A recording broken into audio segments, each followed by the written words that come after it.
Hello everyone, मैं Krishna Kumar, founder of Maharshi tutorial. एक बार फिर आपके लिए प्रेपोजिशन सीरीज का एक नया वीडियो लेकर आया हूं, जिसमें आज हम सीखेंगे यूज ऑफ अपान। किसके बारे में? यूज ऑफ अपान के बारे में। इससे पहले हम लोगों ने ऑन के बारे में सीखा था, आज हम अपान के बारे में सीखते हैं। आइए चलिए देखते हैं अपान का क्या यूज है। इंग्लिश मैंने पहले ही बताया आप लोगों को, भाई इंग्लिश बोलने इंग्लिश लिखने में प्रेपोजिशन का रोल तो भाई अनमैचेबल है, इसका कोई मैच नहीं कर सकता है। कहावत है ना कि देखन को छोट लगे घाव करे गंभीर, तो वही हाल है। प्रेपोजिशन देखने में छोटे लगते हैं, but according to use wise, according to importance wise very important है।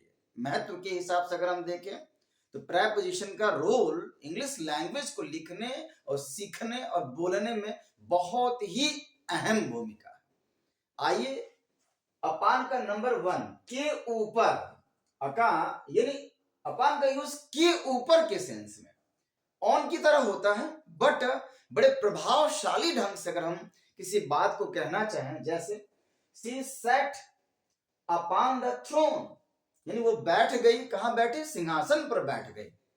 यानी यहाँ पे ऑन द थ्रोन भी हो सकता है, बट ऑन द थ्रोन कहना और अपॉन द थ्रोन कहने में अंतर है। जब हम अपॉन द थ्रोन कहते हैं, यानी अपॉन लगाते हैं, तो यहाँ पे एम्फेसिस होता है, थोड़ा दबाव देकर हम बात को कहते हैं, ज्यादा वैल्यू ऐड करके कहते हैं। नंबर 2 क्या है? के तुरंत बाद या होने पर।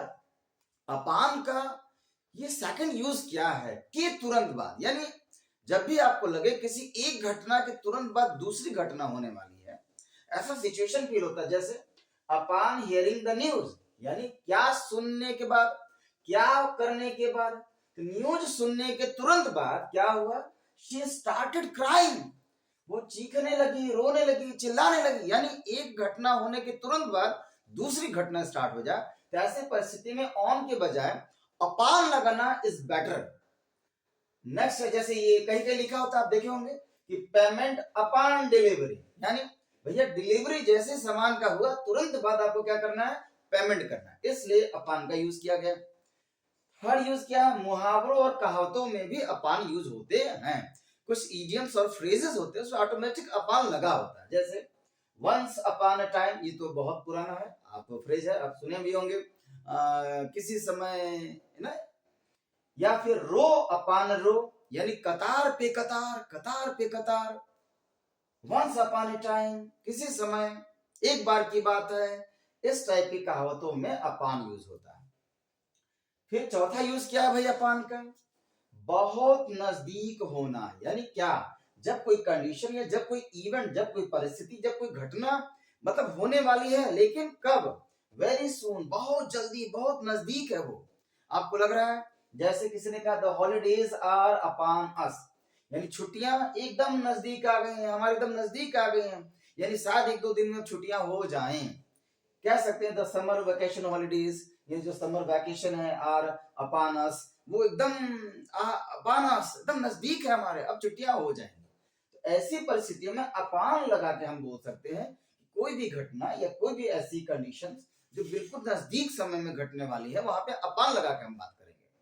आइए 5th नंबर का यूज चलते हैं। भाई अपॉन और क्या है? अपॉन मींस पर हम यूज कर सकते हैं कब? गति की अवस्था में, यानी जब कोई एक चीज गति करके दूसरी चीज पर जाए, एक चीज गति करके दूसरी चीज पर जाए, गति शो करे। जैसे the cat jumped upon the table, यानी बिल्ली जंप कर गई। कहां जंप कर गई? टेबल पे कर गई। देखिए मूवमेंट है बिल्ली में, कैट का मूवमेंट शो हो रहा है, तो मूवमेंट शो करने के लिए पर के अर्थ में अपॉन यूज किया जाता है। संख्या या मात्रा पर जोर देने के लिए, यानी एक के बाद एक या बार बार, यानी कोई भी घटना एक के बाद एक लगातार बार बार अगर हो रही है, ऐसे सिचुएशन में अपॉन वर्ड यूज करना ज्यादा बेटर माना जाए। जैसे 1000 अपॉन 1000, कोई कह रहा है हजारों के हजारों of students attended the exam, यानी हजारों हजारों स्टूडेंटों ने क्या किया? एग्जाम को, परीक्षा को अटेंड किया। इस समय आपको पता है बोर्ड एग्जाम चल रहे हैं, सीबीएसई के और स्टेट वाइज भी बोर्ड एग्जाम चल रहे हैं, तो उसमें हम कह सकते हैं हजारों के हजारों, यानी कोई भी चीज घटना बार बार दर्शाने के लिए, यानी एक के बाद एक लगातार हो रहा है, यानी हजारों के हजारों लोग पार्टी में शामिल हो रहे हैं, रैली में शामिल हो रहे हैं, तो ऐसी बात हम अपान वर्ड यूज कर सकते हैं। फिर आ रहा है निर्भर होना। अपान का जो नेक्स्ट यूज है निर्भर होना। The success of this project, इस प्रोजेक्ट की जो सफलता है डिपेंड्स अपान, निर्भर होती है किस पे? योर हार्ड वर्क, तुम्हारे खुद के मेहनत पे। यानी कोई चीज निर्भर है तो हम ऑन की जगह अपान यूज करना ज्यादा बेटर माना जाता है, निर्भर होने के सेंस में।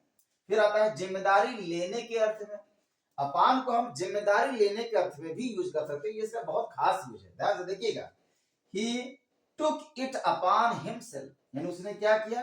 टुक इट अपॉन हिमसेल्फ, यानी खुद पे वो जिम्मेदारी ले लिया। किस बात का? To clean the entire house, यानी पूरे घर की सफाई करने की जिम्मेदारी उसने किस पर ले ली?